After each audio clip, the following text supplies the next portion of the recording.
starting with a karakia. Mā te whakapono, mā te tūmanako, mā te tiro, mā te whakarongo, mā te mahitahi, mā te whakamaumori, mā te araha, ka tia e mātou. By believing and trusting, by having faith and hope, by looking and searching, by listening and hearing, by sheer desire and determination, by all being done with compassion, we will succeed. Amen. Right. Councillors, there's no apologies this afternoon. Okay. Now we do have a public forum. I understand we've got a speaker here. Sorry. Nikki? Nikki? Come on up, Nikki. Feel free to help yourself to a glass of water. Do we sit down or do we stand? Whichever you prefer, but if I could just ask you to turn your mic on, just press the button. Should be a little grey button at the front. Thank you, Peter. Oh, that's one. Red Okay. band suitable. Sorry? Red band suitable, that's fine. Oh, okay. Red band says I can talk. Okay. Very good. Thank you. Well, good afternoon, everyone. Kia ora. And thank you very much for the opportunity to address you today. My name is Vicky Kilmartin. I am a resident and ratepayer in Dannevirke. I'm here on behalf of, I'll just get a little more space because, sorry, can you push that into your knees? Thanks. I'm here on behalf of a lot of other ratepayers in Dannevirke, who do not want fluoride in their drinking water. And I'm here today to ask this council to plead with this council actually, to please follow in the footsteps of the other councils by applying to the Ministry of Health to defer, to postpone the fluoridation of the Dannevirke water supply at least until the 31st of December 2024. Are you aware that the Nelson City Council has already applied for and been granted an extension to the 31st of December from the Director General of Health? This same extension agreement will surely be applied to all the other 14 councils that have been directed to fluoridate their water if they ask for it. And that's why I'm here today, to ask this council to ask for that on our behalf. Now, our council, that is all of you ladies and gentlemen here, each of you has the perfect golden opportunity to follow the lead of the Nelson City Council by requesting for Dannevirke the same extension that the Nelson City Council has been granted, a golden opportunity to legitimately put a hold on fluoridation, legitimately. I'm here today representing a growing number of people in this town that are very passionate about not wanting a poisonous substance put into our drinking water.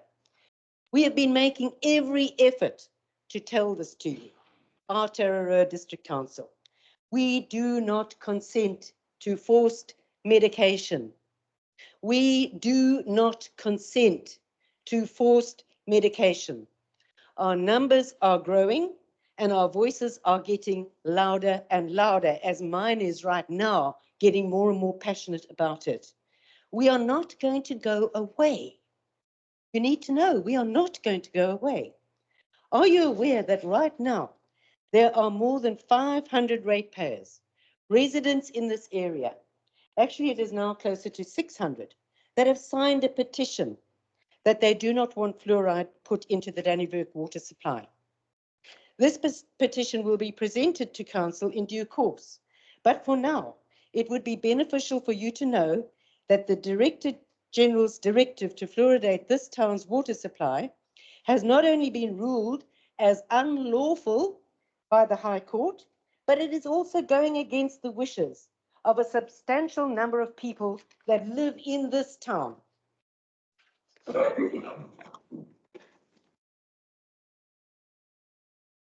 Yeah, I lost my place, sorry.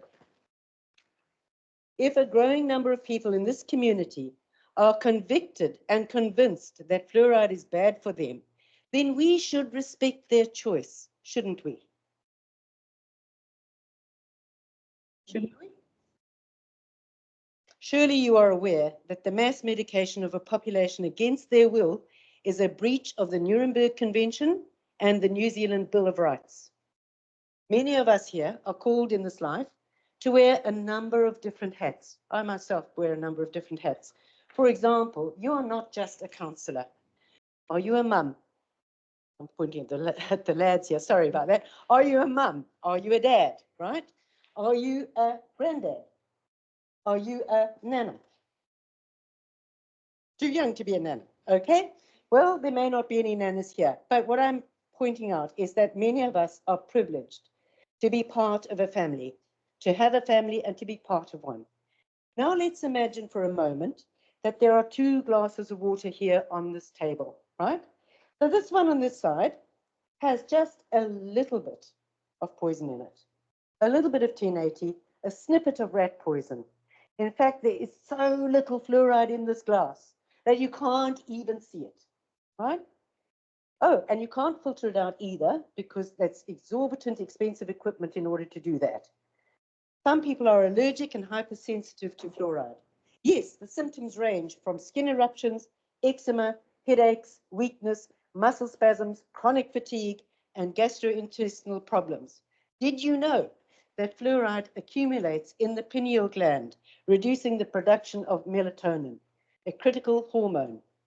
It is deadly to people with kidney failure, deadly, who are on dialysis machines, not to mention neurotoxicity to the brain. And let's say you know all this already, okay? Now, okay, let's imagine on the other side here, we have a glass of pure, clean water. No non-food grade or non-pharmaceutical grade toxic waste products from the superphosphate fertilizer industry have been added to this glass. It is a glass of pure, unadulterated, clean water. Now, in comes your moko, your precious grandchild, your lovely son, your beautiful daughter. They've been playing outside, and now they are thirsty. Which glass? Which of these glasses are you going to give them? Which one? I think the point is very clear. Would you willingly, would you knowingly, and in all good conscience, would you give them this glass of water?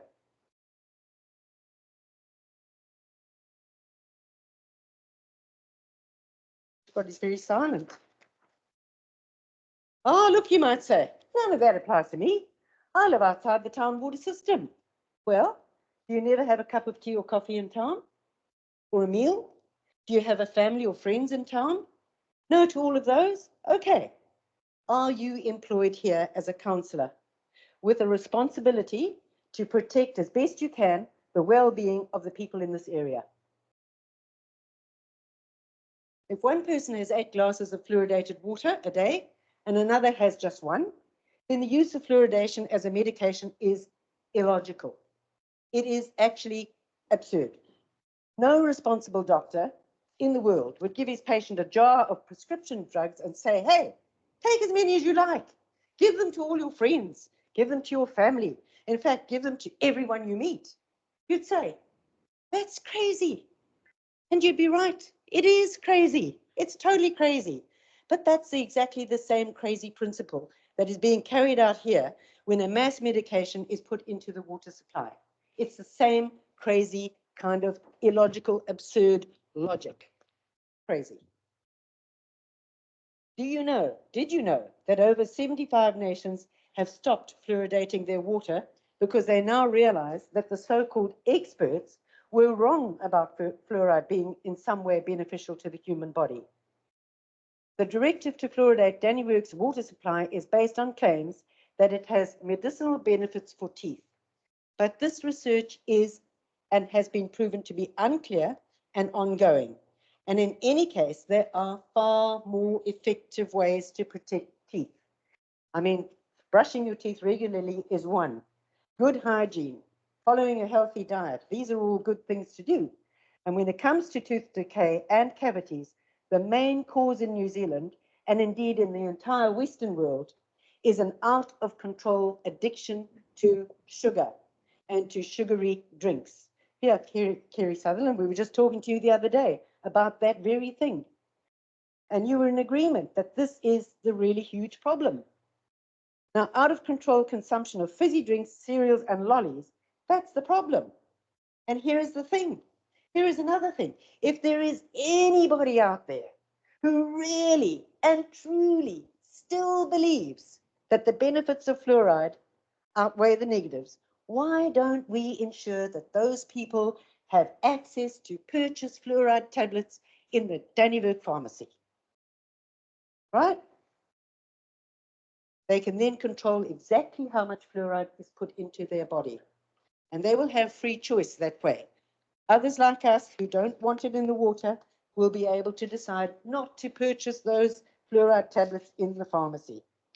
Forcing fluoride on everyone in this town by putting it into the water supply for the so-called greater good resembles Nazi and communist ideals, where the people were forced to take it because the so-called experts said it was good for you. We don't want a situation like that. We don't want that in our town.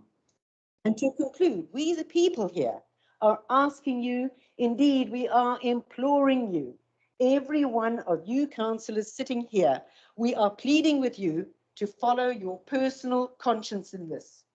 You cannot in good conscience carry out a directive, no matter who it is from or whatever the penalties are, if you know in your heart that it is not the right thing to do.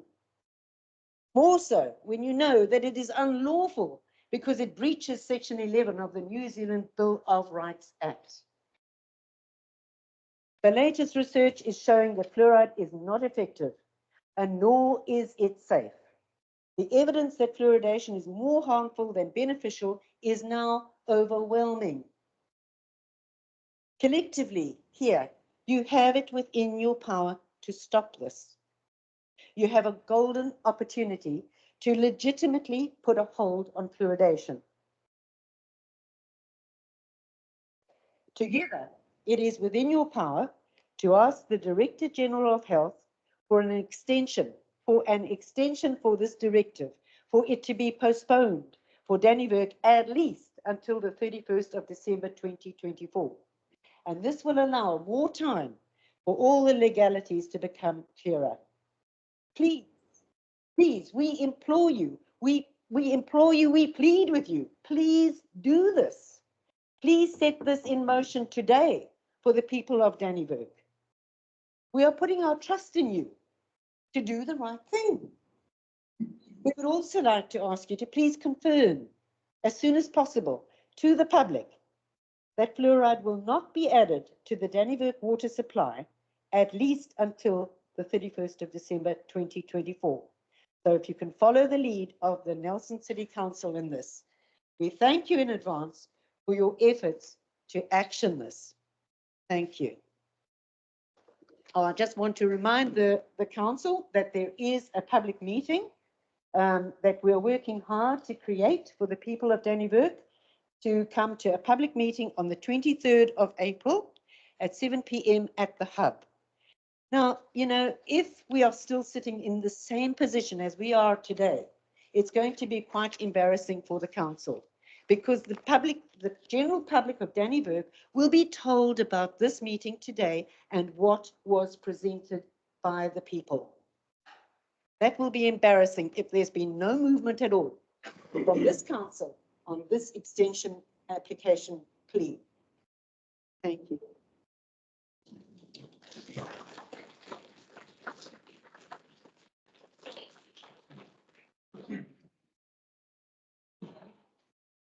Thank you, Nikki, and we certainly do hear you. The letter from Nelson City Council, I did forward to the Chief Executive and will seek some advice. So I have nothing for you today, but we will find out. I'd also like to know where that court case is. Could you repeat that, please? Sorry, I didn't say. I said the letter from Nelson City Council I have forwarded to the Chief Executive and we will seek some advice. Their situation is slightly different, but I would like the opportunity to do that. Thank you. Right, okay, thank you. We will move on. Are there any notification of items not on the agenda? None. The declaration of conflicts of interest in regards to today's meeting, councillor Gilmore. Thanks very much, Mayor Tracy. Item 9.9, the Mayor's Task Force for Jobs report. Just want to, not a conflict, but declare an interest as a Tararua Rep board member. So that Rep is mentioned in the report. Thank you, councillor Gilmore. Deputy Mayor Irinapiti. I just wanted to, when we get onto the Better Off funding, that does mention DMC, so I won't partake in anything to do with the DMCI funding. Just in relation to that, councillors, in that particular paper, when we're talking about PARs, if you have any comments on DCMI, I will ask you to leave for that conversation. So if you can just give us a couple of minutes on that, councillors. Thank you. Right, confirmation of the minutes. Can I have a mover and a seconder for those? Move councillor Wallace, seconded councillor Peter Weber. All those in favour, please say aye. Aye. Against, carried.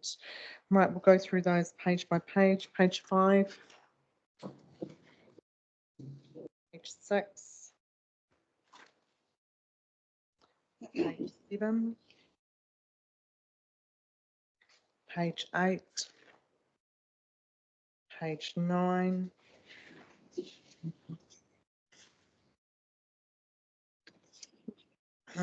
Just and sorry, just it just had an afterthought now. Sorry, Linda, when I do get anything back up, are you happy if I just direct that to you and you'll forward that round? Thank you. Sorry, I should have mentioned that. Right, thank you, councillors. Right, we'll move to the community boards and community committees.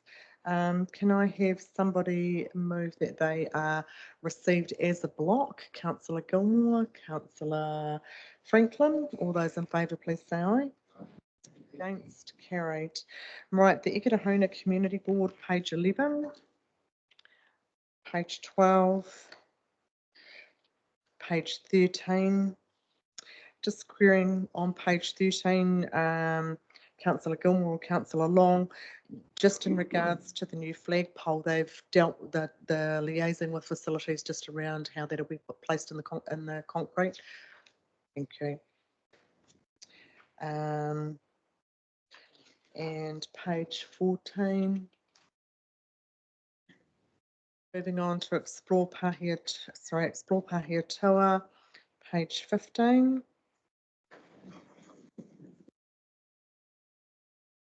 Sixteen. Thanks, stop. Page 17. Page 18. Page 19. 20. Just noting item 13.8, the Road Safety Committee, no report from Reese, but we will need a new appointment to that committee. Yes, Reese has actually resigned from the committee. They're for their house, they're moving away. So I'll make sure they raise that at the next meeting. Sorry. Just quite just item 15.2 about the earthquake prone buildings. I just wondered, Ellie Romanis was going to write to somebody. Was he writing to the papers, to the commission, or to us, the council? Read into that. I interpreted it as he was writing to council, but I haven't received anything. Can you confirm that, councillor? Sorry, Your Worship. He certainly has written the letter because I've seen a copy, but it may have only gone out to the membership at this stage, but I'll follow that and find out. I was just wondering if it was coming to us or it was going to some other. I'm not sure about that either, to be honest, so I'll check that out. Thank you. Nothing else on page 21 and page 22. Could I just commend Explore Pahia Toa on the detail involved in their minutes was fantastic to see, and loving the financial report on page 23 as well.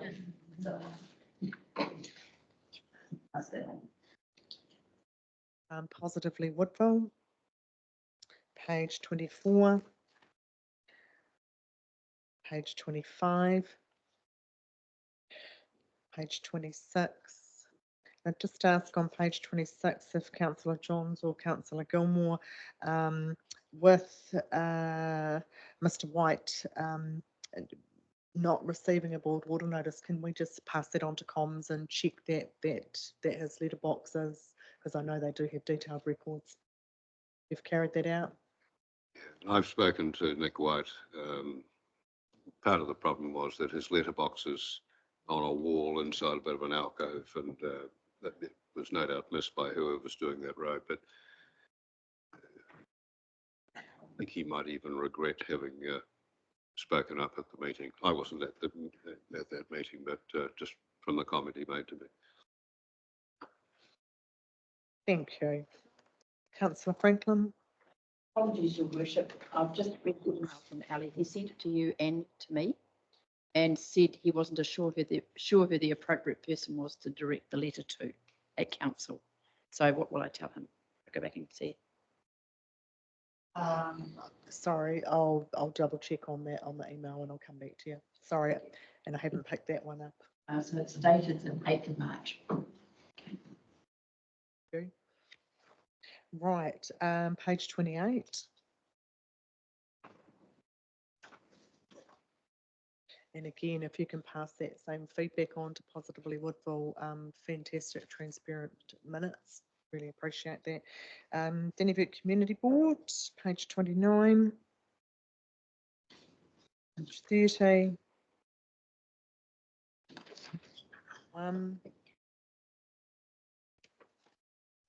Page 32. 3.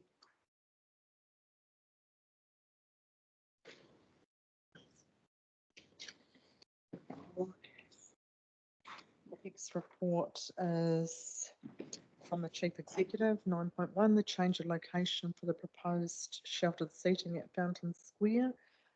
Sorry, I was going to speak to that. Sorry, Councillor Wallace. Yeah, I just need to ask the question. I think going back to the Dynamic Community Board, you got present in one place and then you got an apology in another. So it's only a technical thing, but I think that's wrong. Ron wasn't present and then he's got an apology down below. You are quite correct. We'll notify the governance manager. These minutes, just so you know, are unconfirmed. They would have come from the meeting. But yeah, absolutely, we'll note that. Thank you.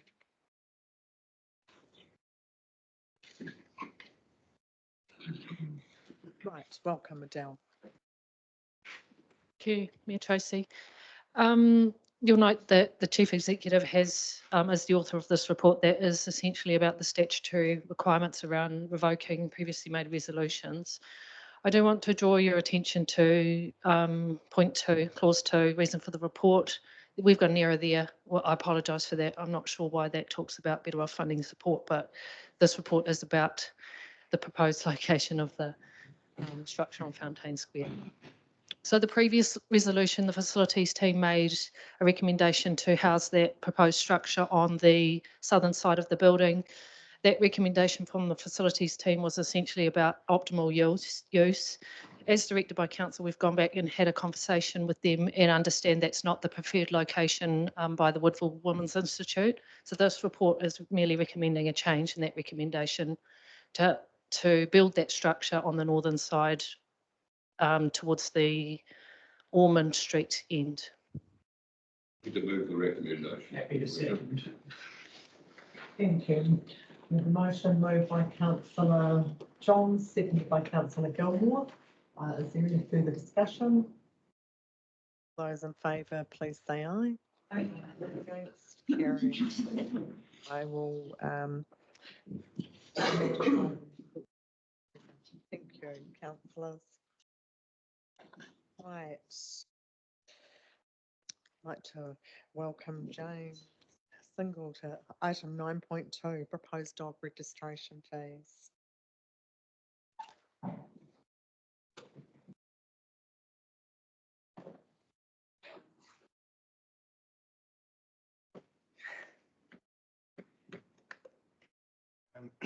Thank you, Your Worship.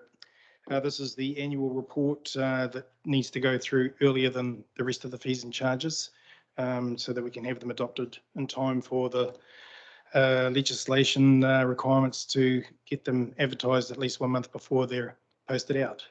So the actual fees have not changed since they were presented at the committee meeting. And yeah, happy to take any questions. Councillor Petty-Weber. Thanks, Jim. And through you, Mayor Tracy. I had a look at the fees. Like everything's going up by about $2 or $3. Like it's not huge amounts, but the urban is going up by like $15, like by quite a bit from the previous. Is that because we're getting required more in the urban area? Through your worship, the majority of the work is obviously in compliance monitoring in the urban areas.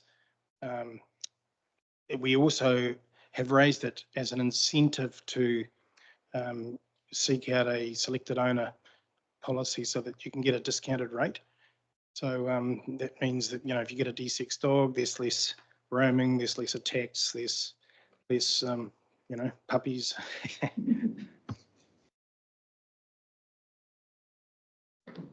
Thanks for that, Jim. Also, I see, but I think I know the answer, but I just wanted to check. You've taken quite a few of the dangerous dogs off, but they're like raw working dogs. They're not on the list anymore. Sorry, I'm not following you there. We've still got the dangerous dog fee. Yeah, dangerous dog fees there. Dangerous dog fees are there, but there was dangerous working dogs, dangerous dog royal, and dangerous dog something else. There were 3 that aren't on this list that are on our current one. These are just the categories for the registration. So we've never had separate registration dangerous dogs for those categories. It's just a dangerous dog, full stop. It covers the whole lot. Yes. Okay. Are there any further questions for James? Okay. Thank you. So we have a recommendation on page 40, moved by Councillor Sutherland, seconded by Councillor Wards. All those in favour, please say aye. Against? Carried. Thanks, Jim, for all your work on that. And councillors, I did just have a quick look around the regions of different fees, and Palmerston North is more expensive than us as well. Right, moving on, item 9.3, pensioner housing fees. So thanks, Adele and Max. Wallace. Sorry, you shot out the door that quick. I was just going to ask, does anyone know in the room, what is the percentage of preferred owners in our district? It has increased. Can I just ask the Chief Executive if you could message him, and Jim will come back and look at that. Really good. Move. Yes, it has. I just can't remember the figure off the top of my head. Yep, we'll have that figure to you in 2 seconds. And I'll tell you what, we'll just hold until we get that.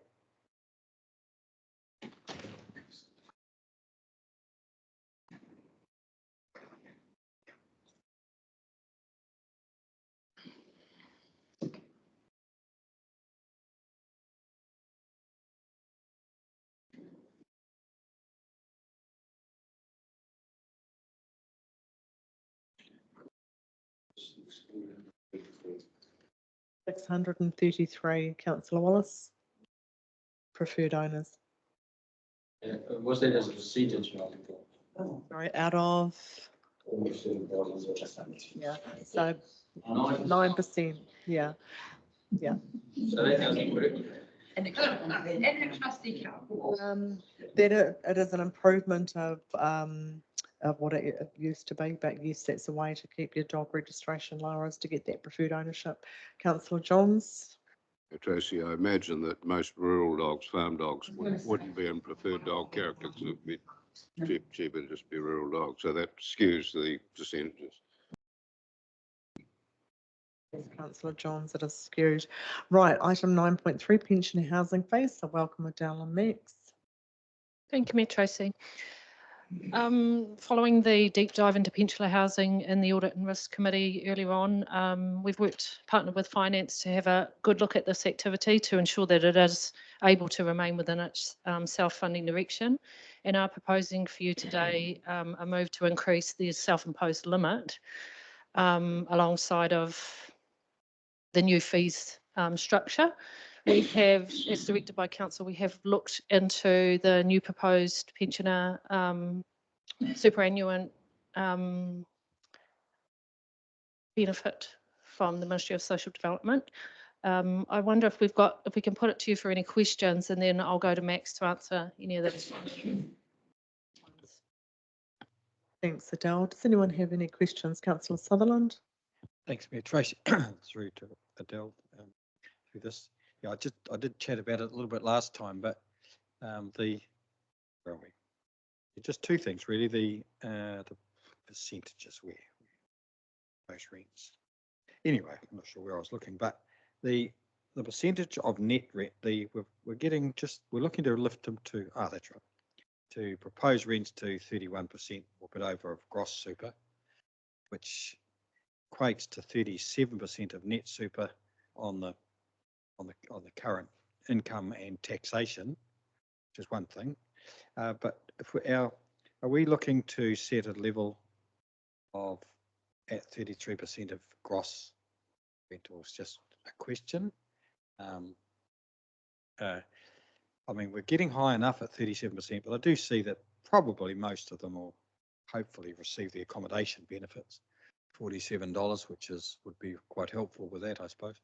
But I just to being cautious about setting the levels, is assuming it's gross rentals.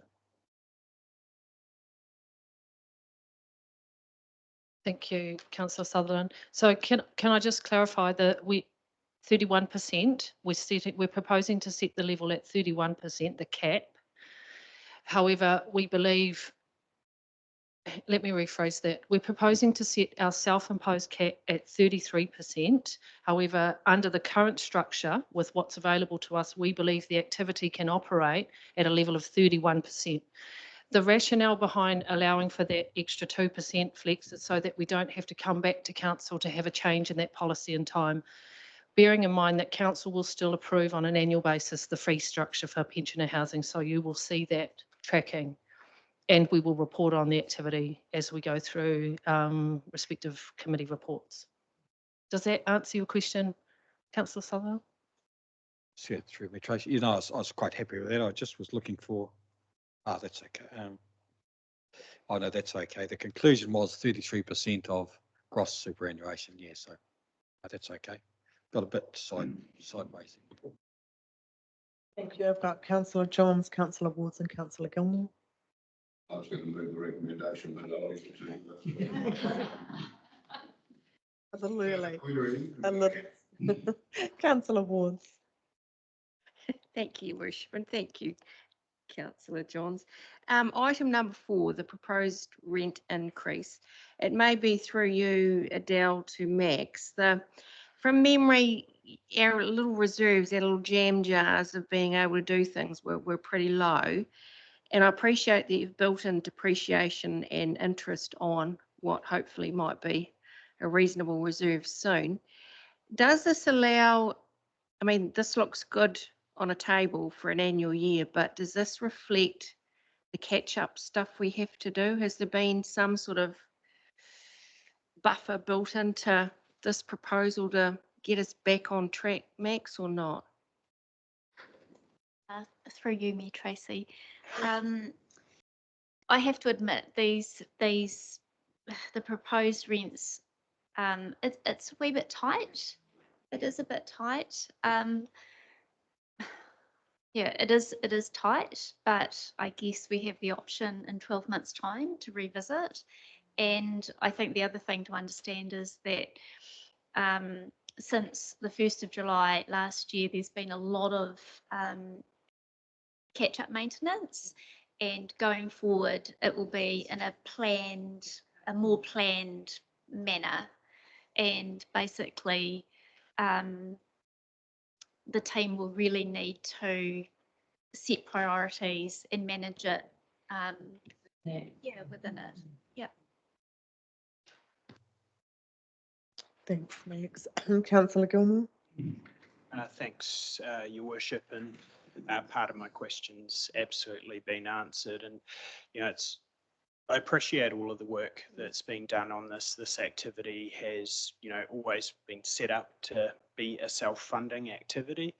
I take absolutely no pleasure in increasing rents in this area, but if we don't, we'd have the perverse outcome of other people in our district who are also struggling and not in pensioner housing, having to pay even more and higher rates to be able to cover any shortfall. So although it's difficult, I think it's an important piece of work that's been done. Councillor Johns has said that he's happy to move that recommendation to indicate to you. I'd be happy to second it. Thank you, Councillor Gilmore. We have a mover for that motion. I'll take Councillor Johns moving, Councillor Gilmore it's seconder. There's no further discussion. All those in favour, please say aye. Carried. Thank you, councillors. That is always tough, and that is a tough conversation to have, but I agree that it needed to be had. And I would encourage, if anyone that is struggling with those rents, actually let's have a look at what supplements are able to be had and assist in that manner. Right, thank you. And didn't we, I think that's a good public document for the housing portfolio as well. Okay, we'll move on to item 9.4, the Waihi Falls toilet.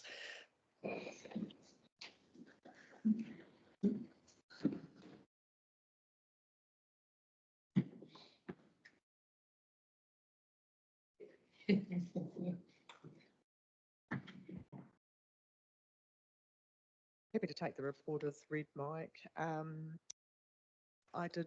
Councillor Ward, you've got a question as well? Oh, you go first. I am happy to take the reporter's read of councillors unless you want it to go through. My question was really around the removal or the removal of the current toilets. Has that been planned into that budget? This budget, no. That cost would come from 1st Battalion. I don't think the 1st Battalion would be funding that removal of the toilets. So. For that though, I would look to just, well, the suggestion would be to do it in the future.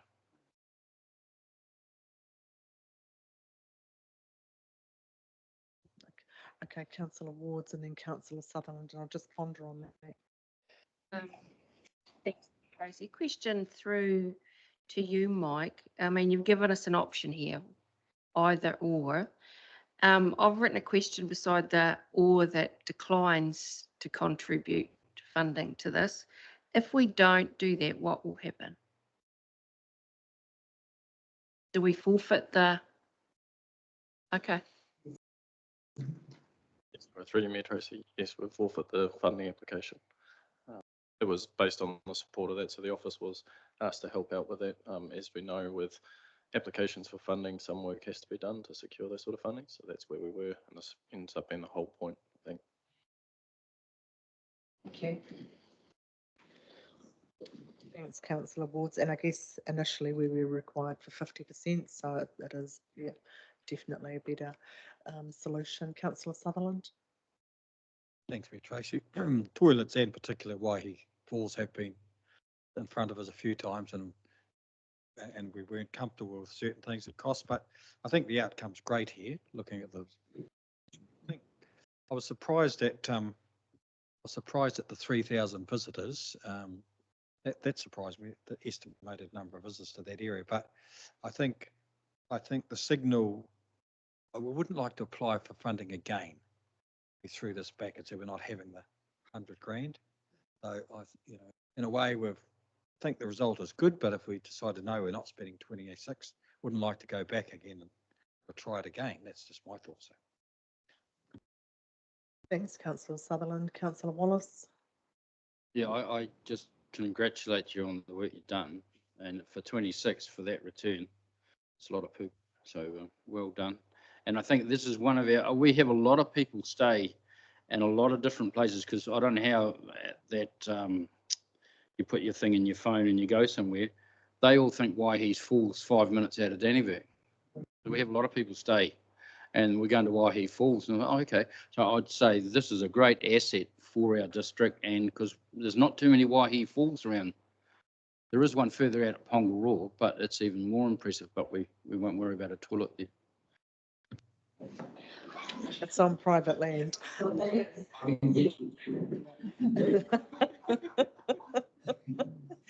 Thanks, Councillor Wallace. And look, it is, I've never been out to Waihe Falls and not found a visitor there. So I certainly don't question the numbers or the usage that this facility gets. I guess just give some consideration to what budget and what costs might be there in decommissioning the other facility, or how you go about that. But I'm happy to move the motion. 1.2, that the council agree that the project proceed with a council funded portion of $26,000 from the current renewal budget depreciation reserves. Like there was a fight there. Okay, Councillor Chase, second. All those in favour, please say aye. Aye. Against? Carried. Thank you, Mike.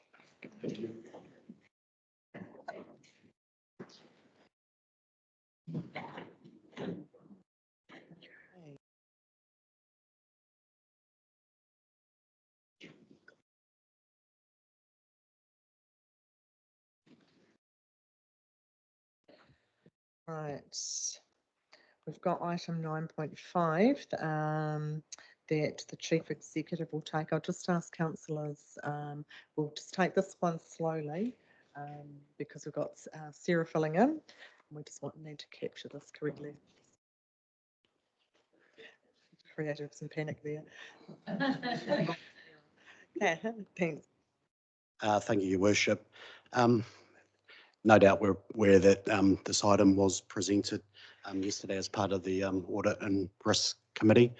In terms of that, I will repeat what I did yesterday.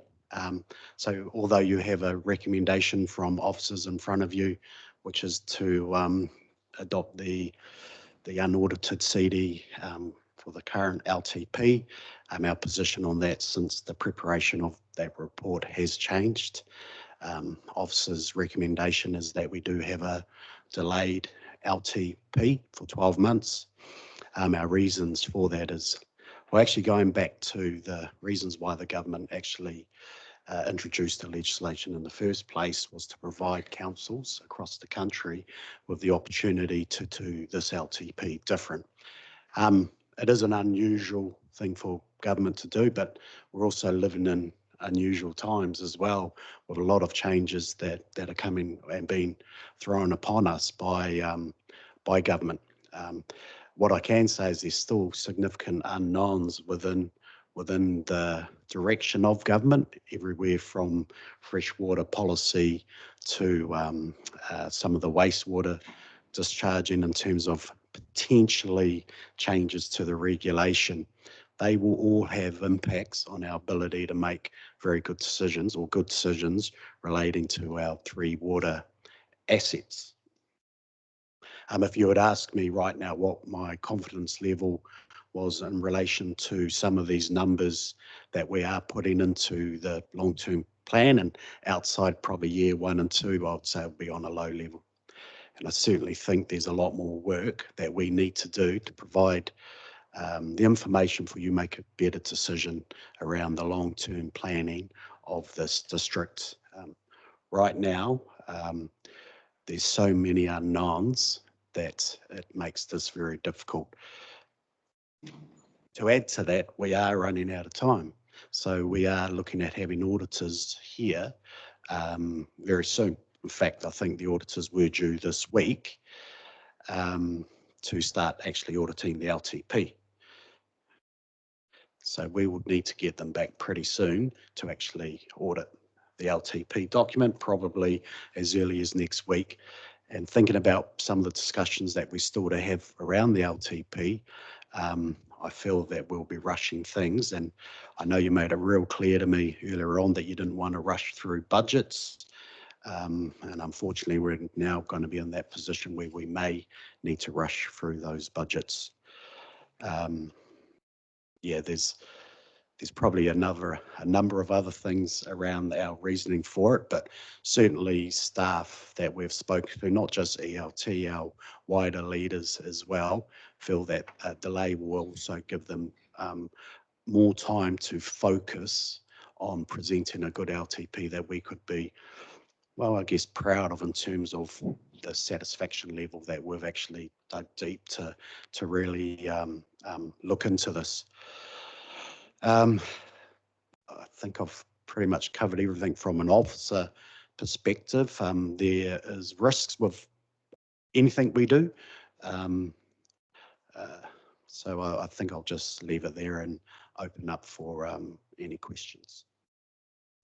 Thanks, Brian. Did you want to write a copy of your new recommendation down for us to discuss? It's not the recommendation that's there on the paper. Right, councillors, what I'll do is, yep, I'll take you. Everyone will get the opportunity to speak on this because I do want, it is a serious and significant decision that we'll all get a voice on. So I will go round in no specific order. So I've already got a speaking list forming, but I just thought I'd introduce the paper just for the people that may watch this online. And I also have an opinion that I'll share from Philip Jones, the Chair of Audit and Risk. So a long-term plan covers 10 years. It sets out Council's strategic direction and work programme, as well as providing information about services and projects. A long-term plan has budgets for the next decade, expected income, costs, and what rates may look like. Local authorities have to review their long-term plans every 3 years. An annual plan lets the public know what work and activities will be undertaken in a specific financial year. It tells people how councils are tracking in terms of their long-term plan and any variations that may have been made to it. Our Three Waters infrastructure information certainly changed the direction of our long-term plan. This decision needs to be made with our eyes wide open, with careful thinking. This has not been done in 30 years. The decision is being made to reduce the risk of uncertainty, but uncertainty will still exist, and I'm not confident of how much less certainty will be there versus the unintended risks of delay. I acknowledge that the Audit and Risk Committee yesterday voted against the recommendation to defer the adoption of the LTP by 12 months and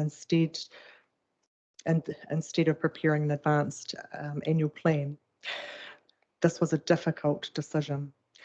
Alternative options were presented through to councils through temporary legislation, and I note temporary legislation, to provide relief in the form of additional time in the LTP process should it be required, to include water services work programs and funding in the LTP. The key is water services work. To choose the deferral of the LTP, your information and assumptions would be required by December. What significant changes would there be? And how much more information would be available in the 6 to 7 months that you have to prepare? Uncertainty remains regarding the future of water delivery, and regional conversations and models would be considered.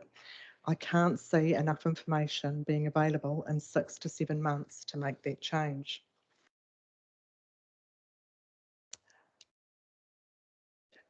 Should option 2 be selected, our auditors have identified supporting processes and mitigations that they can undertake to ensure there is some oversight of the consultation document prior to it being released for consultation, which is short of a full audit, and the CD and LTP documents will be reviewed simultaneously following the consultation period. Roading, we have a worst case scenario of a FAR rate plus emergency works that is included in our assumptions. Three Waters, while regional models are being worked on, would enough information be available in 7 months? I don't think so. We need to fully understand the rating impact. Deferring to the 30th of September, Section 50 of the Rating Act, based on 25% of what a ratepayer paid last year, does not take into account any land use change, change in services or QV change. Impacts on rates rebates, the use of Section 50 is not possible, given advice given by the Chair of Audit and Risk. There is a key risk of confusion and unintended consequences. If we go with the LTP this year, we have all the information we have at this time. An amendment can be made. Having an LTP that doesn't have all the information comes with risk, but it can be mitigated. The Danube compounded supply might be an LTP amendment. And again, whilst we wait for information, how many costs would truly be known? The conversations we have with the community around year 2 to 5 become critical. In all options, the LTP is audited. Personally, I'm keen to see the benefits to the community of aligning the strategic framework with the district strategy changes to council activities to align with our 4 focus areas. These performance measures have been an important part of what we've been working on, and enhanced annual plan does not allow this. I acknowledge the commitment of staff and the heavy workloads they're experiencing. Brian and the executive leadership team will need to manage this and have my support, and I'm sure all of that of councillors. So councillors, I'll share the Chair of the Audit and Risks opinion, and then we'll go around and get everyone's thoughts. So Philip Jones, the Independent Chair, has shared the following notes. The 2 options of adopt a long-term plan by 30 June 24 or by 30 June 25 both have significant risks. The 2024 options has risks including, but not limited to, uncertainty over assumptions and processes, while the 2025 option may reduce those risks, but it does not eliminate them. The 2025 has unique risks as a delayed LTP, as this has not been undertaken before. These unique risks include the risks regarding the enhanced annual plan, rework of the work completed to date, and information availability, for example, the Burl Index. I am not convinced that the reduction of the risk in developing a 2025 long-term plan is sufficient to proceed with that option over continuing with the 2024 LTP, as there are additional risks in developing the 2025 long-term plan. The new piece of information that he has included, councillors, is it must also be remembered that the long-term plan audit fee is based on the 2021 audit fee plus 21%. Commentary from the Office of the Auditor General indicates that this fee is only applicable for the current long-term plan and not subsequent long-term plans. Therefore, the audit of the 2025 would be subject to a renegotiation of the fee. Right. Councillors, I've got Councillor Gilmore, Councillor Johns and Councillor Wards, and then Councillor Sutherland. Thanks very much, Mayor Tracy. Before I share my position on it, can I ask the Chief Executive a question? Brian, you were talking about the uncertainty of figures, particularly past year 2, if we proceeded with a long-term plan. Do you believe that if we did defer, we would be in a better position and have better financial information can set the direction for the next 10 years for our district if we delay? Through your worship, yes, I do. Will that be an exact information? No, but I think that we will find more out over the next 6 months around the positions around the legislation reflected in the affordable waters. The team are starting that now in terms of building a better understanding of our water assets. So our asset management, I think, position will be stronger, absolutely, because that effectively that will be our job. You know, but I'm not going to sit here and promise that when we start presenting these that I'm going to say this is it, this is it, this is the exact numbers and exact figures, but I certainly believe we will have a better understanding, be in a far better position than now. And you've got to remember, a lot of the changes that we've made were only, you know, within the last few weeks, and there was quite significant change in direction that, rightly so, this council decided to take. That has created a shift, and I think it's the right shift. But, you know, we are putting in figures at the moment that are placeholders. But I do think, you know, we will be in a far better position come next year, whether that be for the LTP we start then or whatever. But we will, you know, and I think we'll need to report back on that progress we'll be making as well to give this council that comfort. I'll just follow up to the Chief Executive, Councillor Gilmore. You were asked yesterday in Audit and Risk. I asked a question around what percentage of those figures. So you said, yes, we'll be in a better position, but how much of a better position? I think it's really tough, with all due respect, Your Worship, to say what percentage out of it. But what I can say is that it will be in the positive. I certainly think if we're not in a better position, then what have we been doing for 6-7 months? So I can't provide a percentage. Sorry. Thank you. And I was just highlighting just how much of a position that we will be in. Councillor Gilmore, your thoughts? Thank you very much, Your Worship, and thank you for the answer, Brian. It'll come as no surprise to anyone around the table that I'm in favour of deferring and doing an enhanced annual plan. I'll briefly cover the same reasons that I talked about at Audit and Risk yesterday, just for completeness. So we'll have a better understanding of Three Waters, of Waka Kotahi funding. We'll have a better understanding of our budget. The Chief Executive's talked about the risk of having placeholder numbers sitting in there without a high degree of confidence from year 3. I would also wonder how much confidence we'd have in year 2, but that could be up for some more discussion. We would have time to create a long-term plan that is realistic and clearly shows our community a plan and a path for what we want to deliver and what we want to change. We've talked quite a bit around this table about what we need to change. It will give us the ability to reflect that in that document.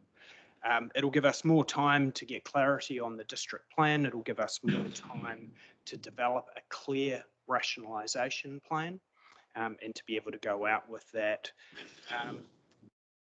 I also wanted to mention, this is slightly different from what I said yesterday, that a political risk was mentioned yesterday by the Chair of Audit and Risk. And it's one that I disagree with. The risk was that we would be launching our long-term plan, potentially with rate increases, right before we went and asked for people to vote for us. While I acknowledge that is a risk, I really believe that we need to make our decision on what's best for the community and not what is best for us. That should making sure that we are, if it's right to delay, that we delay, and that we have faith and trust in our community that when we come up, if those of us that are going to be standing again, to justify that, take the community on the journey, that we do that. So I just wanted to address that as we went. I will be voting for, once I've seen it exactly, but I believe I'll be voting for the Chief Executive's recommendation. Thank you. Thank you, Councillor Gilmore. Right, sorry, next on the list, Councillor Johns. Thanks, Your Worship. If I could ask the Chief Executive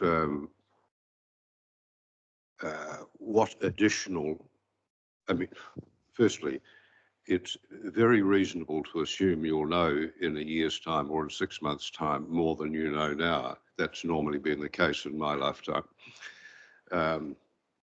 What is it specifically that you lack in information now that is vital that you wait? Which particular items? I think there's a couple. There's roading, and Councillor Gilmore has mentioned that some of those roads, but definitely the Three Waters. I think that the information we have now is that we're focusing on a different area. About a lot of it's actually about gaining that knowledge. So, and doing work up front that has a direct impact on other work that we might do through wastewater upgrades. So if we went at the moment based on the knowledge, we would be potentially putting between 6 to 10 million. I think there's a couple of things there, is that the work that the teams are going to be doing in terms of reducing the impact on our wastewater systems will ensure that the design meets the needs of what we need to do. The other aspect of that is there could be between now and then, I'm not saying, and I don't know this for sure, is that government regulation could change. That potentially could have an impact on what we end up designing as well. So it's really just, and I think, of course, if we didn't have this option, we'd be running through the LTP. I think the government's given us this option for these very reasons. And I think that if we can be in a better position to make better decisions, why wouldn't we take up that option? It might never be seen again, and who knows, but that's my position on it. And don't forget, we're still doing an annual plan, so we can still consult with our community on a number of things. We can highlight why we're doing this within the annual plan. We can also highlight some of these challenges in terms of the unknown. So we can, and that's the reason for the enhanced annual plan as well. So there'll be more information than normal going to the public as a result of this. So there's still work to do. The team here will go away from here, whatever the decision that this council will respect that decision, by the way, and we'll just get on with either an annual plan or an LTP. Thanks, Brian. Yeah. I can't help but feel, and excuse me for saying this, that it sort of lets you take your foot off the throttle, off the accelerator. We've spent a lot of time on this LTP, an inordinate amount of time, more than we've ever done on any other term. And we've got to the point of going up to consultation, and we're delaying it for a year. So we're going to have to go through the whole process all over again. I'm not convinced that we're going to know very much more in 6 months' time than we know now. We might have an inkling that, well, could be a regional thing developed, but we won't know for sure, guarantee it. So we're still going to be in doubt about that. We know that the sort of money we need to spend on wastewater around the district. I doubt that we're going to know a lot more in 6 months' time than we know now. And I just can't help, I've got this niggling feeling that it's a bit of a cop-out to delay it. So I apologise for saying that, but that's the gut feeling I've got.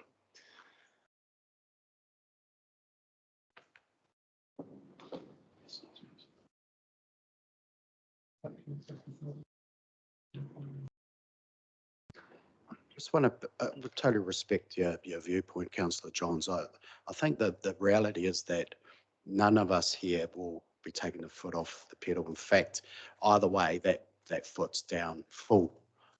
Regardless of the decision we made, the point being that we'll be working harder as well. We don't want to unnecessarily do work twice, but we do think that where we're currently sitting where we are within the LTP, with some real critical dates upon us, and what we have still to do, doesn't give me.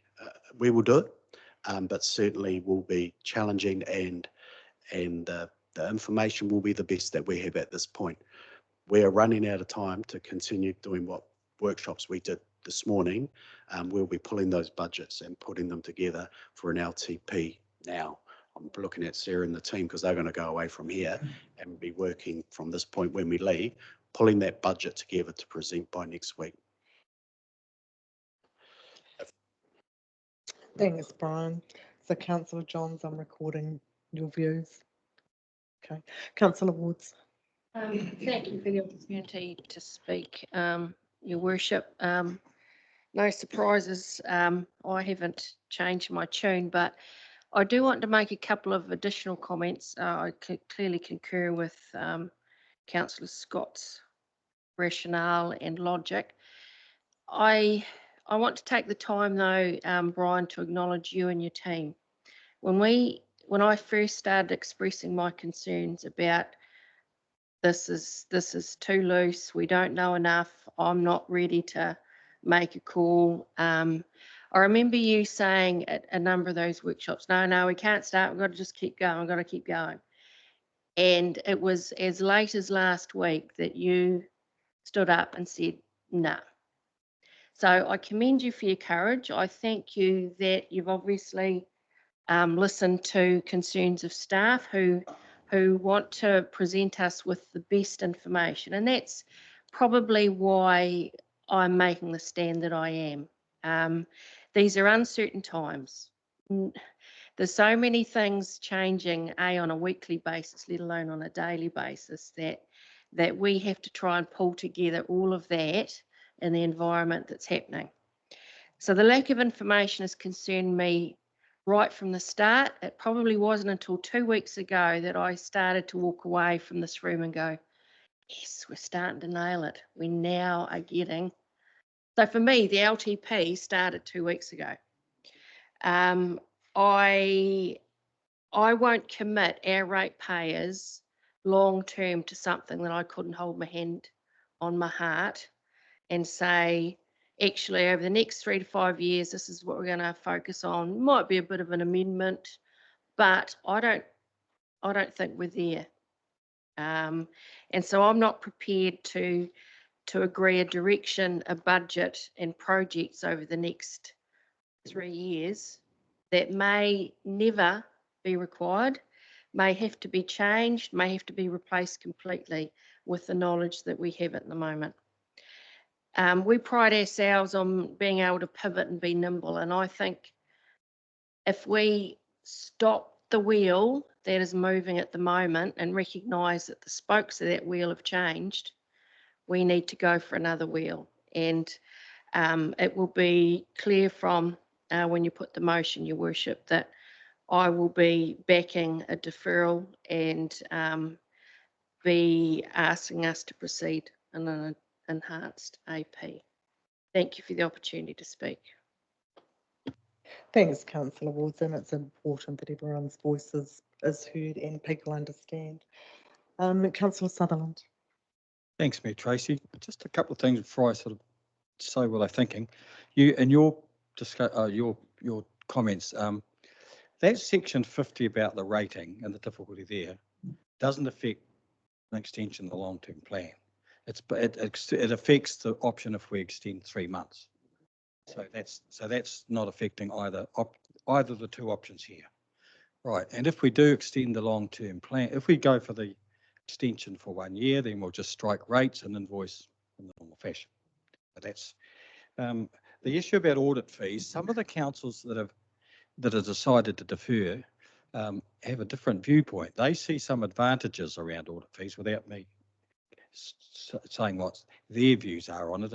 There's contrasting views about saving money and about audit fees. So that's quite an interesting discussion to be had there, I think.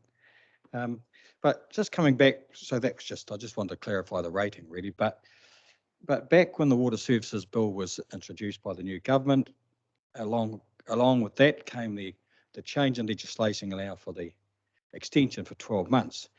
And that was based, some of the things that was based around was localism and with an emphasis to help smaller councils, of which we're one. That was the reason for that, and the water obviously was a big one. And as at today's date, or maybe last night's, is that there's a dozen councils have taken this, with more coming, I think. So at this point in time, at least 12 councils are going down this track. It is a surprise and unprecedented, but a dozen councils are seeing that right now. And so that's just where I see it. To me, and I've been quite strong in my view for a while, but I did watch, and I did watch Sunday morning with an interview with the minister, and that minister really touched on things that have been close to my heart. And you mentioned in your commentary, and we've talked about it, that the annual plan we're trying to set is 10 years. But the minister was quite strong about us considering the future longer than 10 years. and certainly putting it back on councils, really throwing the ball back in our court. We've got to look at funding options.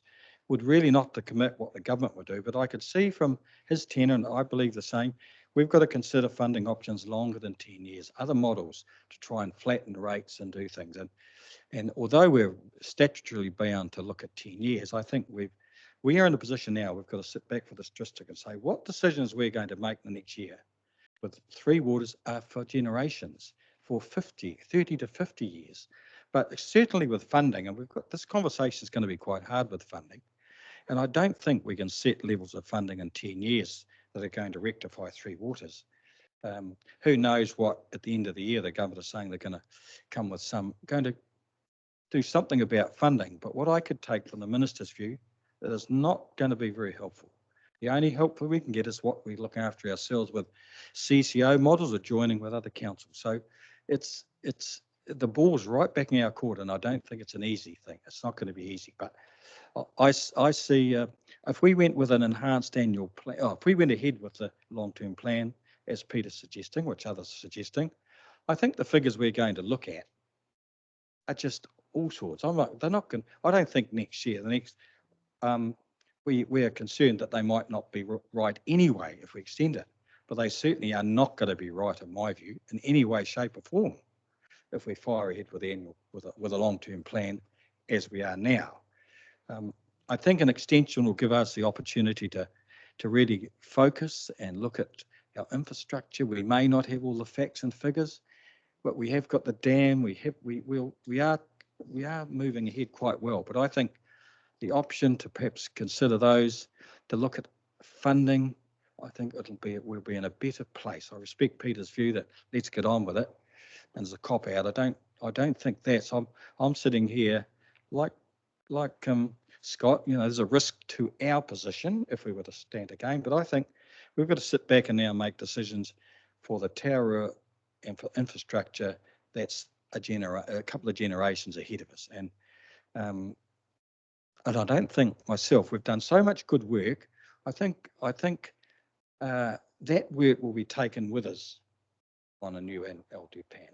I think we would we'll shorten a lot of that. I mean, 70 to 80% of all our expenditure is around Three Waters and roading.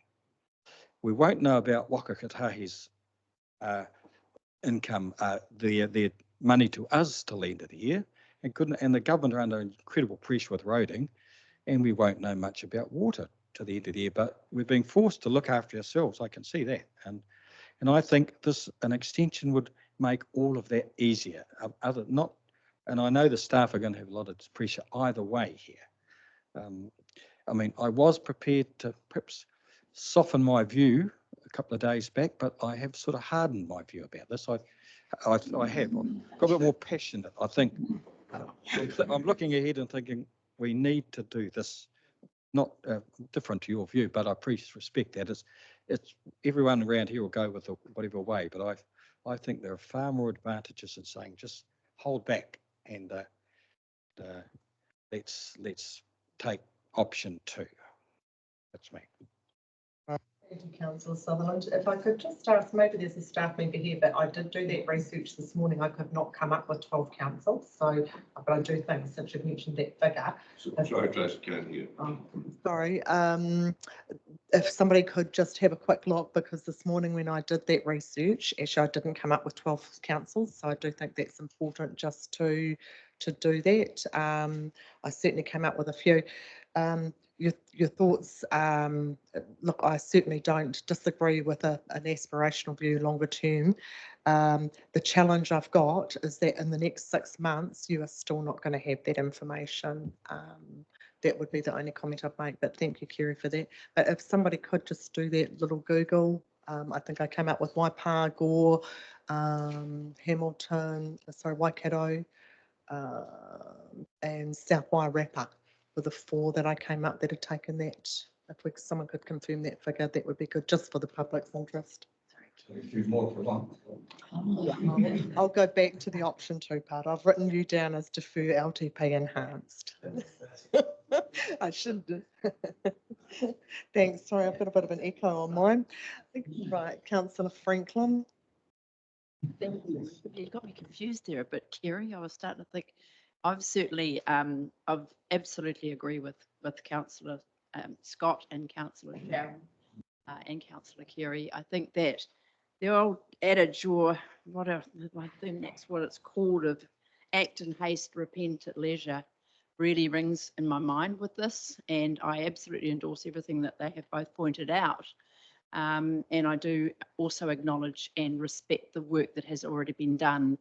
And let's just keep the foot on the accelerator, get this enhanced annual plan done, and give ourselves that breathing space to get some more factual information so we can base our decisions on real numbers rather than supposed numbers. So I'm certainly endorsing option 4 again. Thanks, Councillor Franklin. Right, do other speakers, Councillor Wallace? Thank you, Mayor Tracy. I'm just making sure everything's clear with my lens. So we've got 2 recommendations, right, on this paper. And I just want to make sure option 1 and option 2 and option 3 and option 4, we're talking in 2 different languages here. Correct. So can you please explain to me what option 1, 2 and 3 and 4 are in relationship to recommendations 1.1 and 1.2? Okay. Sorry, that's option 2. Sorry. If that is the case, where I'm sitting, I've always stuck with option 2. Because politics is a strange beast. And don't forget, we can't change the law. Only the government can change the law. Everyone can sit here and talk as much as they want, but the people in Wellington change the law. And they can, and look what happened. This paradigm shift came to us overnight. The change of law. Law runs this country. And so we can come up with all the rhetoric, all the talkback shows, everything else. But the law is the law.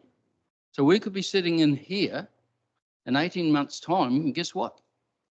The government might have changed. The law might change back. So we can't focus on what the paradigm shifts are in front of us all the time. I think our thing we have to cope with is navigate the best route down that way to get the best result long term. So I stand where I stood from the very beginning, and the recommendation is 1.2, which is option 2. Is that correct? Yes. Sorry, that was my bad. I just want to make sure. Is that clear? Clarified? Correct. You're looking at option 2 on the summary matrix, and the deferral of the long-term plan is option 4. Thank you. Right, Councillor Chase. Yeah, thank you. Through you, Mayor Tracy. Yeah, this one has been playing on my mind for a while. I started off with option 4, and then I've gone back to option 2. My reasoning for this is that I think, and I've heard you all say, I'm impressed with some of the work that has been coming through. I think our strategy is strong, and I would like us to implement that in our LTP. I don't see how anything's going to change in 6 months' time. Where this happens. Is this the first time this has happened where we've been able to have the ability to delay? So every time our LTP has come up, there's always possibility of the government has changed, or there's different new legislations come in during your whole time as being a councillor in council. That's still going to happen. So my view is that we just keep tracking on, and putting in the information that we have for today, like we would do any other time of the year when we're doing an LTP or annual plan. So my option is 2, and that's where I would like us to keep tracking on, keep doing, and just trying to do our best with the information that we have. I am worried that we are still going to be in the same position with no new information in the Three Waters whatsoever, because I also heard what he said, and he never budged on saying that there was going to be any new money or anything for us to help us in the Three Waters space. So I think we just need to just keep going. And for me, option 2 is it. Kia ora, thanks you, Councillor Chase. Brian, a comment on legislation. I just want to remind Council that the change of legislation was as a result of the change in the direction of the Three Waters. So previous to that, we weren't actually having the Three Waters in our LTP at all. So a lot of the work did stop as a result of that government decision. They returned the legislation, put it back in the legislation. Hence, we then had to put that information back. And there's the reasons why, because that is a lot of work in a short of amount of time that we needed. And because of the rush is why there's so much uncertainty with those numbers. I couldn't see this happening again unless, I won't say that because I probably could, who knows. Thank you. The only other comment that I'd make to that is please note that it is temporary legislation. That does concern me. Right, Councillor Erina. Thank you, Me Tracy. Yeah, this has been really hard. It's with Naima. I tried to sit on the fence, but I wasn't allowed. So I'm going to stick with option 2 because I think the staff have put in a lot of hours, along with councillors. This is double the amount of time we spent the last term, this long-term plan. And I just think we've got the majority of the information, and I think we should just go with it, really. To repeat all that, you're using a lot more officer hours, a lot more councillor time, and yeah, that's my opinion. Thank you. Thank you, Councillor Petiwiba. Councillor Long. Through you, Mayor Tracy, thank you. I acknowledge the work that has been put in to the LTP up till now. There's always uncertainty with the Three Waters all the way through, and we all knew that. The roading as well. At some stage, our level of service may be brought into question to our ratepayers at some time.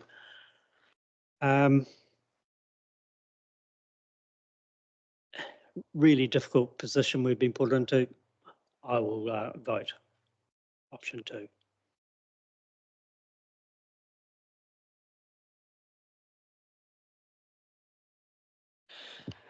Thank you. Thank you, councillors. So we do have, and that is, I make 5 speaking in favour of option 2. So I'm going to move the option that is there in the recommendation, which is that the council adopts the option to release an unaudited 2034 long-term plan consultation document for consultation to enable council to meet the 30th of June 2024 adoption deadline. Have I got that correct? Okay, seconded Councillor Johns. All of those in favour, please say aye. And sorry, councillors, I should have called for division. I wanted to call for division on this. So I'll just go, Councillor Wallace, are you in favour of the motion? Yeah. Councillor Johns, Councillor Chase, Councillor Franklin, Councillor Petiwiba, Councillor Wards, recorded against, Councillor Gilmore. Sorry, mine should have been a no too, sorry. Sorry, I'm counting up the councils for you. Sorry. Okay, we'll change Councillor Franklin to against, Councillor Gilmore against, Councillor Sutherland against, Councillor Long. The motion is carried. We will call that. Councillors, that has been a difficult decision, and it has been one that I've pondered long and hard on as well. And I do thank the staff for their work on this. I've indicated my risks and commitment to making this, to carry this forward. So it has been a a long and heavy time, and it will continue to be, and we'll continue to have those hard conversations. But I thank you for having them. And just to note, and I think, Councillor Gilmore, you raise political risk. I think every council around this table sits here to make the best decisions that they do, and they don't consider that. And it's something that I very much value around this council table. And I think that our residents should value it as well. We just don't have that here. So I'm very thankful. No, absolutely, absolutely. And he did raise, and it was in the paper. I just thought I'd make that comment.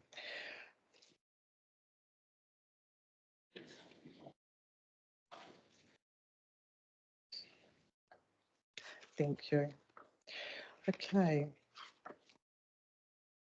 We're too beauty. Sorry, councillors, I'll just. Nice. Right, all my tabs are gone. All right. Okay, yep. Okay, just going to advance an item. No, that's fine.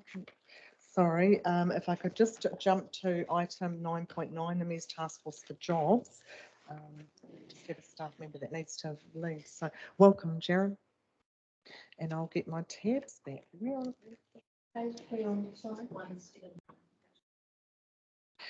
Thanks, Adele. If you could read those out. Sorry.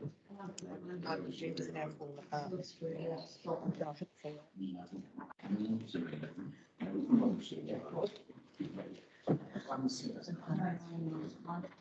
the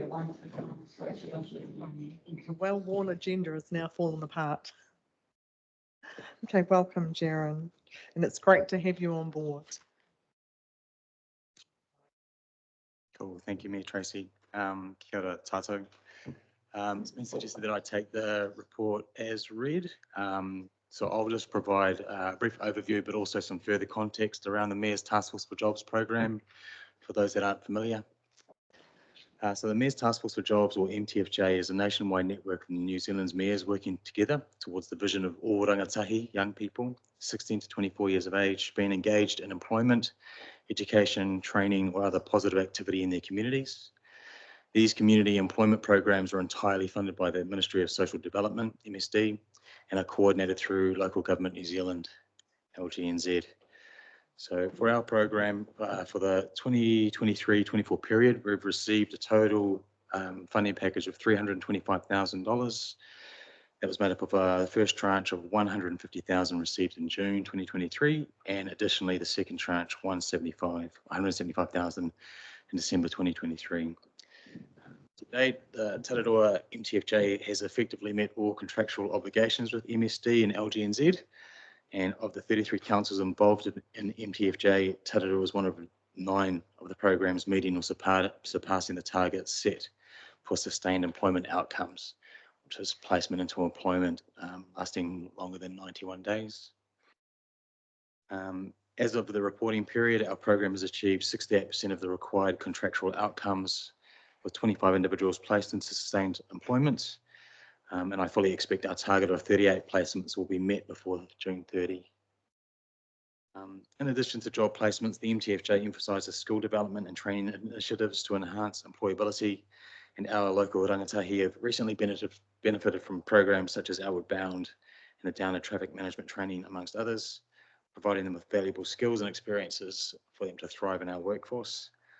And looking ahead, we aim to further support rangatahi through initiatives such as having them engage with our driving simulators, which we're currently moving, and also collaboration with local iwi industry training solutions, Tararua Community Youth Services, Tararua REAP, and also our secondary schools as well.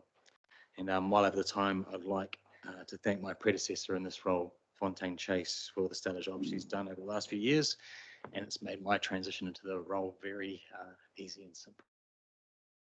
So that's a very brief overview. Thanks, Jaron, and it is a fantastic program and a huge difference. And I think one of those differences is with our connected communities, and we tend to hear about those opportunities and people and jobs through those lines as well. So well done. Does anyone have any questions for Jaron? Yep. I'll go Councillor Wards, Councillor Long, Councillor Wallace. Thanks, Mayor Tracy. Congratulations on taking up the role, Jaren. A question around the driving simulators. Okay, now I see you moving them around. How much of an uptake? And my second question is it open to, take any offence, the more mature members of the community who might be about to go and sit their driver's license at? I wasn't looking at me either. All right. I just wanted to know what was I appreciate there is a target market for those, but is there any criteria against which you could open it up to? I can probably answer that, Joe. And absolutely, they can be used. The challenge that the adults have versus young people is that they are used to gaming and that it's with a headset on. So a more mature person like myself just has to get used to that and can't tend to do a full drive, whereas a young person can jump on. I passed, by the way, I did score more than the principal, but it just is harder to adapt. So it's smaller sessions until you get used to that, because you can get a car sick feeling with that. But a young person and their use of technology, they have no problems at all. Some of them do take a little bit longer, but yeah, for me, I couldn't do the full session. What's the uptake been like, Jaren? Has it been? Thank you. Yeah. So we're currently getting feedback.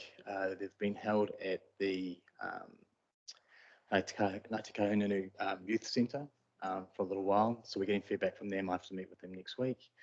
And also at the Pahia Tour office of Tararua Community Youth Services. So I'm getting feedback from them as well.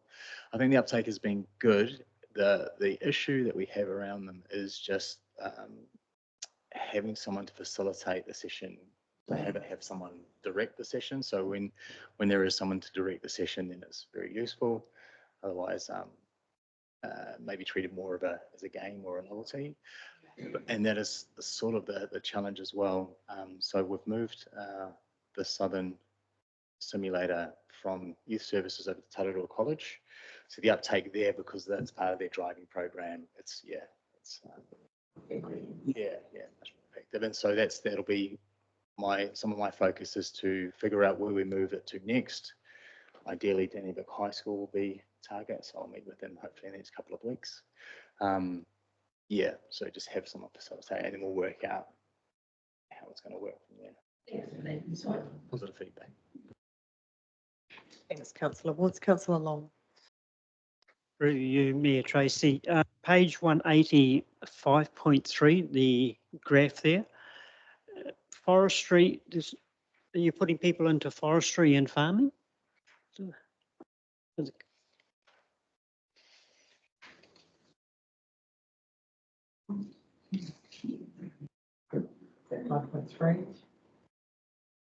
Sorry, was it the pie graph? Yes, 5.3. Yes, we are. The trouble with, and some of my work at the moment is going through, they've got a new CRM where everything's recorded. So it's going through at the moment and just making sure that the data is clean and that everything's labeled properly. So there are placements into forestry and farming. Some of them are non-MSD outcomes in that they don't meet the criteria of the funding, but we still help people into those industries. So that's something I'm gathering at the moment as to how to fully represent that. But there was the case study, or the story in the report was about a young farmer going into. So there is a very, just as an aside, there is a big focus on getting young people into farming. So we've got a meeting next week with Federated Farmers about the program that they have. And, it's just a matter of hopefully we'll be able to represent it better in the next graphs. Thank you, Councillor Wallace. Thank you, Mayor Tracy. Yeah, great work. I'm just on the same page, 5 outcomes. It says 25 people placed into sustained employment, 91 days. Well, I've been working thousands of days. I'm still working. So if you go to work for 91 days, you're a good bloke. So what I'm saying is, what's the follow-up? You know, I mean, this is good, you know, because kids get all bubbly and they get all thing and then they get left.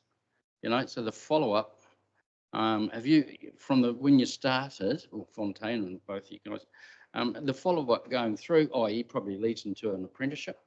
Have you had all these good stories come back yet? Yeah, thank you. Yes, so that is the next major focus as well, is getting all those stories back from the people that have been in apprenticeships. The 91 days is an MSD stat. Yeah, that's called sustainable employment. Yeah. As part of the program, we identify who needs pastoral support going forward. And there is part of the setting up the system now is making sure that we contact the apprentices, the young people in work regularly to make sure that they are being taken care of. So I would say, hopefully, again, in cleaning some of this data up within their CRM, I'll be able to extrapolate that to who's been in for 6 months, 9 months, 12 months. But yeah, there's full pastoral support available.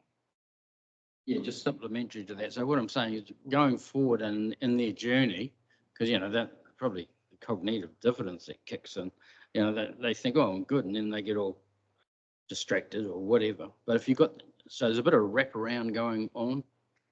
Yeah, so that's, yeah, I love these things, you know, after training 5 or 10 apprentices myself, it's a buzz.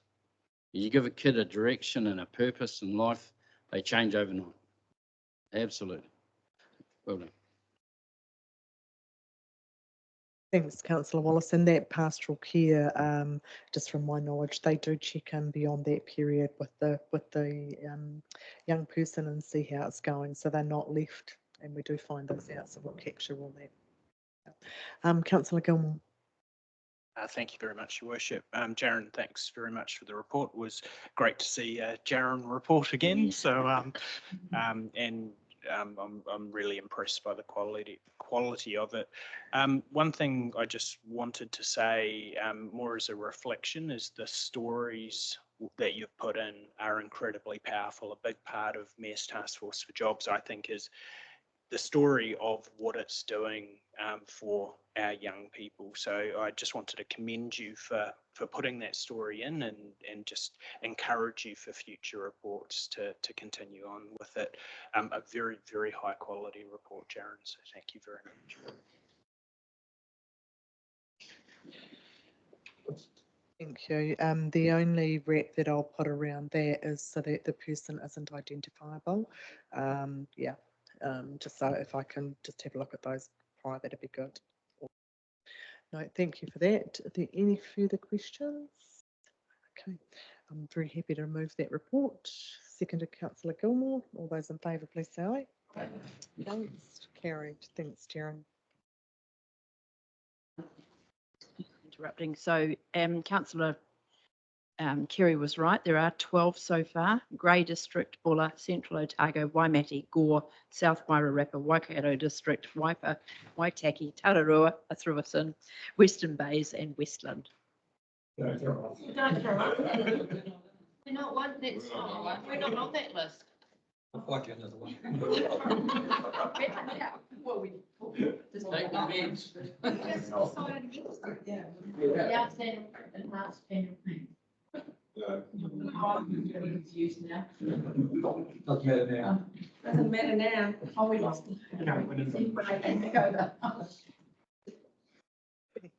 Thanks. Thank you. Right, okay, we're just going to move on to item 9.6, and I'm terribly sorry, councillors, but a well-used agenda. Mine has fallen apart a little bit. So the significance and engagement policy 139. Dear, oh dear.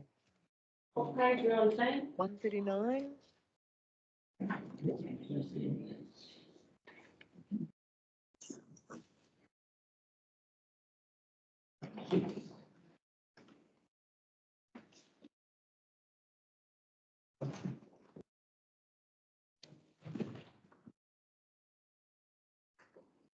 Thank you, Worship.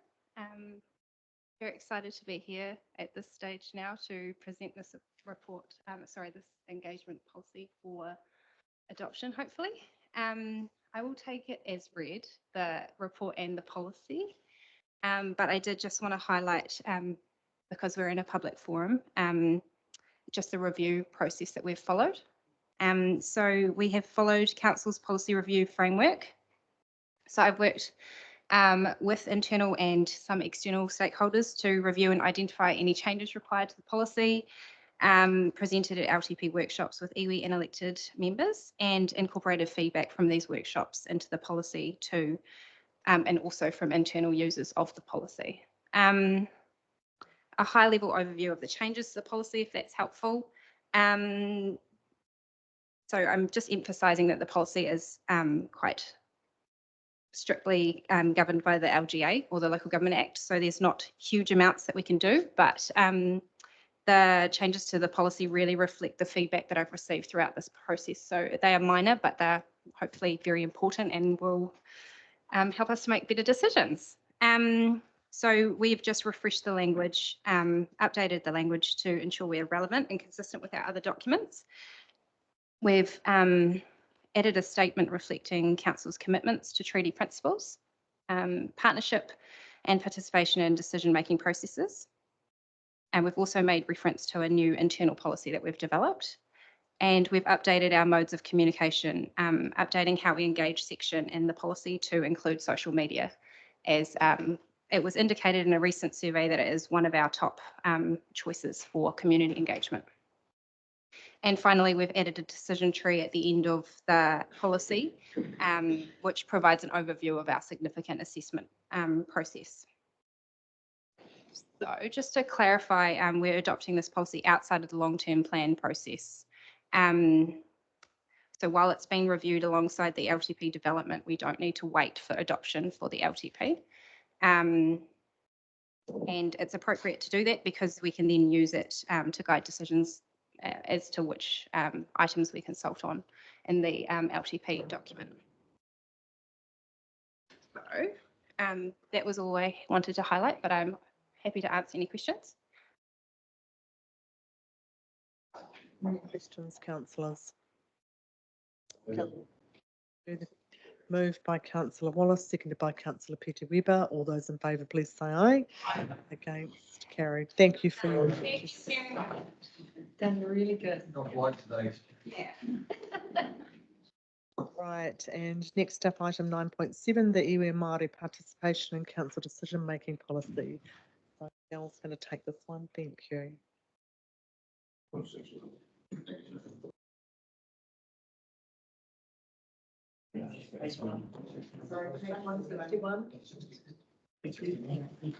Back in order now, aren't we, Mayor Tracy? Sorry, it doesn't work when we go out, but it just needed to on that occasion.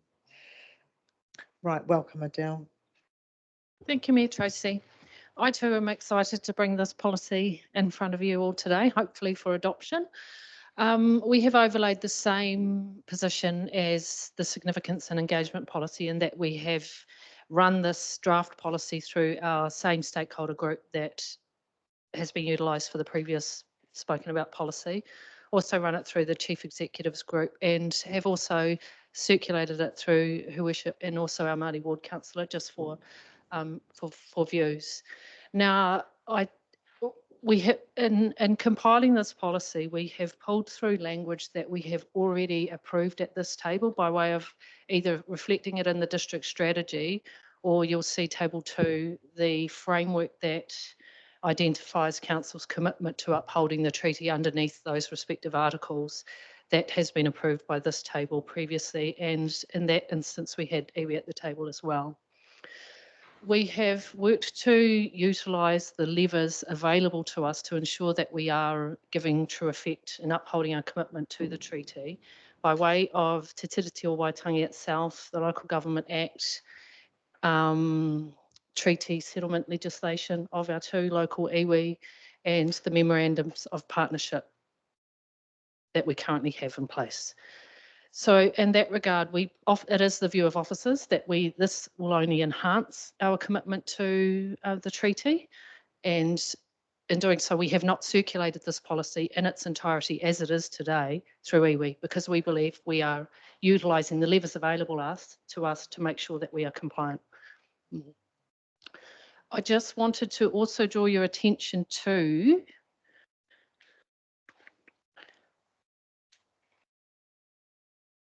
so this policy will govern the activity. The intention is for this policy to govern both governance and operational arms, including contractors of council,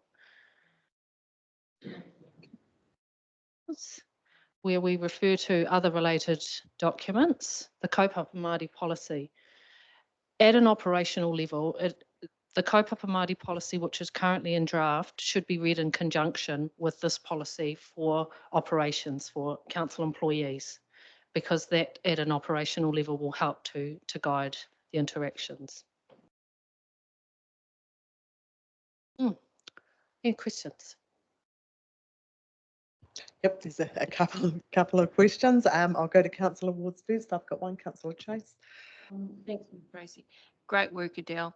Couple of questions. You already answered them. I was wondering if the iwi had been consulted on this, but you've clarified that. And I note that you referred to the kaupapa Māori policy. Obviously, I'd say the code of conduct would have some levers in there regarding if the wheels have fallen off, what we're going to be doing. Is that correct?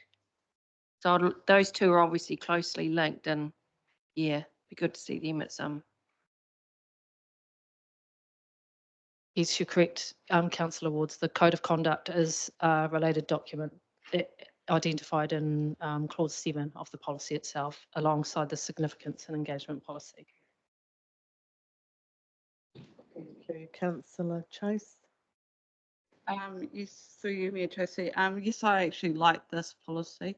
I'm glad that we are going to be implementing it in the council. Well, I would hope that we will agree with this. The only thing I did have, I like the fact that we've included iwi and Māori in throughout this whole policy. I did have we did have a bit of a discussion with about table 2, and it only reflecting about it being just Māori iwi aspirations factors into council priorities. I would like if we put iwi and Māori aspirations, considering that, you know, I'm here to represent all Māori, not just iwi. That we should be, not, you know, taking into consideration of them. That was my only thing, but I do think that the whole paper actually throughout it does include iwi and Māori. So maybe just in that was my only pass. But I would like to pass this. Adele. Thanks, Tracy. Yeah, you're absolutely right, Councillor Chase. I just wanted to give a bit of context to why we left table 2 as it currently is, and that was only because that is what was signed off at this table through the workshop. Absolutely happy to change it, and we can go ahead and do that. You'll see we've made reference to the Chief Executive being able to make those should this table agree. I'll second it. So I've got some more speakers just coming through, but I will take that as a view to moving that motion, Councillor Chase. Can I just query on that topic, giving effect to that?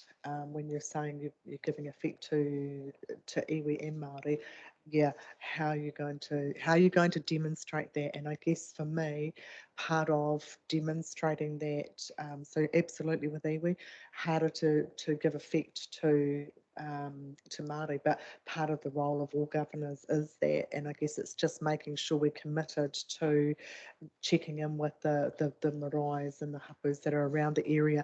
But I do worry if we put iwi and Māori, that does, you know, that it does make it difficult to give effect to. That was my only thoughts on it.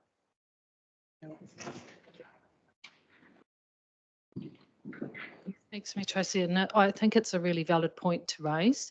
We do need to develop a monitoring framework that does help us to give effect to this and monitor our performance against it. We do want to utilise the levers available to us, which is in having a Māori ward councillor in place, and then also our communications and the way that we interact with the public in general on a range of topics. If we're making sure that those are conducive to engaging Māori, and we're engaging at venues that are familiar and unobtrusive to Māori environments. We have embarked on that journey with our engagements last year, which is really pleasing to see. We will also start to capture the data, those that are feeding back on our engagement processes, to make sure we are capturing ethnicity data where people consent to identifying their ethnicity. That will help us as well. Also, each activity across council is required to demonstrate how it is giving effect to these articles at an activity level, and that is ensuring that it states iwi and Māori, not just iwi. Thanks, Adele. I'm comfortable with that. Councillor Gilmore, then Councillor Long. Thanks very much, Your Worship. Thanks, Adele, for all your work on this. I did just want to quickly jump back to the kaupapa Māori policy that you were talking about being in draft. And I suppose my question is, will the governance team have sight of that or any approval? I know that that'll be an operational document potentially, but the way that this is worded within the scope of the two documents needing to be read side by side, it could quite significantly change the context and how this policy is read, depending on how the kaupapa Māori policy is written. So I suppose, yeah, question is, will we have oversight of that? Because I'd be loath to approve a policy not knowing what the other one is, because they're so interrelated. Absolutely, Councillor Gilmore. I hope the Chief Executive is not going to pull me up for. I don't see any reason why we would not socialise that through this through council. It is very operational and ultimately reflects Te Ritinga, the fourth article, and just ensuring that council is more responsive. It talks about utilising Māori language throughout our everyday activities, karakia, those types of things. That's why we felt it was more helpful to guide how our staff understand Māori things in order to give better effect to our iwi and Māori participation in decision making. But there should be no issue. Yeah, I think just further to what Adele said, that whether or not it's actually a policy may not be the correct word for it, because policy gives it could be around sort of how we give effect from a procedural and some of our guidelines in terms of what we do. If it was a policy and it did have implications, and this is why it's still in draft, there's still discussions, and Adele's right said it hasn't come to ELT yet for further this, so I apologise if I'm, but it's effectively if it does have implications for elected members, then it would need to come back through as a policy. But if we're going to focus on it as it being linked to how we give effect through delivery for operational procedures, then we may call it a guideline or some of our operating manual or something like that.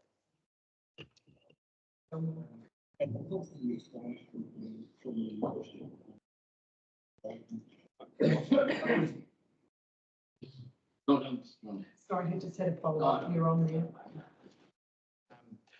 Thanks, Your Worship. Yeah, I think regardless of whether it's a policy or not, just because of the contextual relationship that is highlighted in here, it's important that we have sight of it. Cool, thank you. Thanks, Councillor Gilmore. I did email the Chief Executive that information. Councillor Wallace. Yes, through you to you, Adele. Yeah, well, I just want to clarify. So this doesn't make it mandatory to learn Maori. So what I'm saying is we've still got the right of choice and enhance the journey.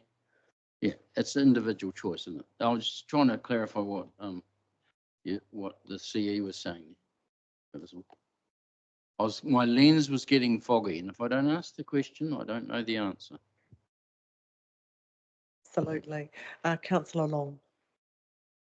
Through you, Mayor Tracy. That kaupapa policy, that was the one that I wanted to view or see. And the other one is that iwi aren't paying rates in some areas, but they're having a decision, is that correct? No, iwi, all people pay rates. There are some land titles that don't. Churches would be one that I could think of, and marae would be another. Yeah, so they do pay rates, yes. Paying rate. Yes, absolutely. So iwi are paying rates, so therefore they should have an input into decision making. It's not based on paying rates. This is based on te tiriti. Yeah, based on the treaty. Right, thank you. I've got one question, but yep, Councillor Johns. I'll wait patiently. Red one, Your Worship. Kaupapa. But up, I always thought it had something to do with the Maori that fought for the government during the land wars, but it means policy. So policy, Maori policy, what does that mean?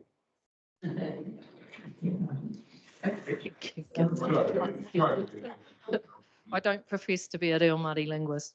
However, it does have multiple meanings. And in this context, we're applying the subject of Māori topic, not policy necessarily.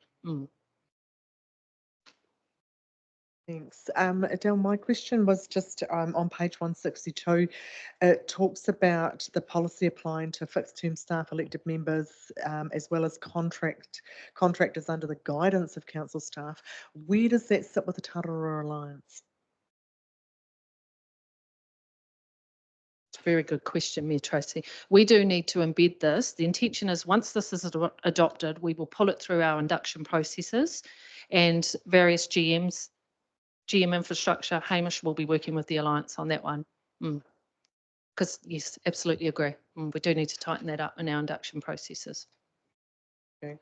Right, Councillor Chase, you're happy to move the recommendation on page 161, seconded Councillor Wallace. All those in favour, please say aye. Aye. Against? Carried. Thank you, Adele. Right.